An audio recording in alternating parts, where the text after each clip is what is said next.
মধ্যপ্রাচ্যে বাড়ছে যুদ্ধের দামামা। এরই মাঝে ইরানের ভেতরে মাথাচাড়া দিয়ে উঠেছে ইসরায়েলি গুপ্তচর নেটওয়ার্ক। অর্থের লোভ আর ব্ল্যাকমেইলের ফাঁদে পড়ে খোদ ইরানিরাই কাজ করছে মোসাদের হয়ে। সম্প্রতি এমন অভিযোগে বেশ কয়েকজনকে আটক ও মৃত্যুদণ্ড দিয়েছে তেহরান। ইসরায়েল ইরান যুদ্ধ কেবল সামরিক ঘাঁটিতে বা সীমান্তে সীমাবদ্ধ নেই।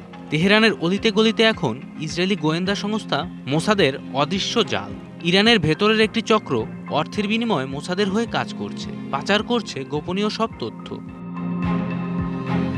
ইরানি গোয়েন্দাদের দাবি, মূলত 3 শ্রেণীর মানুষ এই চক্রের সাথে জড়িত। প্রথমত দ্বৈত নাগরিক, দ্বিতীয়ত প্রযুক্তি জ্ঞান সম্পন্ন স্থানীয় তরুণ যারা স্টারলিংক বা বিভিন্ন অ্যাপের মাধ্যমে সামরিক স্থাপনার সুনির্দিষ্ট তথ্য পাঠাচ্ছে, তৃতীয়ত সাধারণ নাগরিক যাদের অনলাইনে ট্রাভেল এজেন্সির বিজ্ঞাপনের আড়ালে প্রলোভন দেখিয়ে ফাঁদে ফেলা হচ্ছে।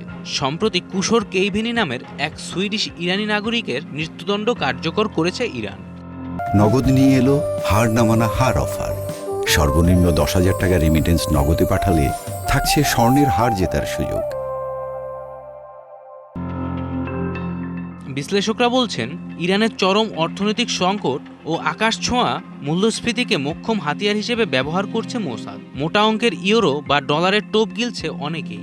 এছাড়া ব্যক্তিগত দুর্বলতা বা গোপন তথ্য চুরি করে ব্ল্যাকমেইল এবং বর্তমান শাসন ব্যবস্থার প্রতি রাজনৈতিক অসন্তোষকেও কাজে লাগাচ্ছে ইসরায়েলি গোয়েন্দারা। দেশের ভেতরে লুকিয়ে থাকা এই অদৃশ্য শত্রুদের মোকাবেলা করা এখন ইরানের নিরাপত্তা বাহিনীর জন্য সবচেয়ে বড় চ্যালেঞ্জ। জয় রায়, ডিবিসি নিউজ ডেস্ক।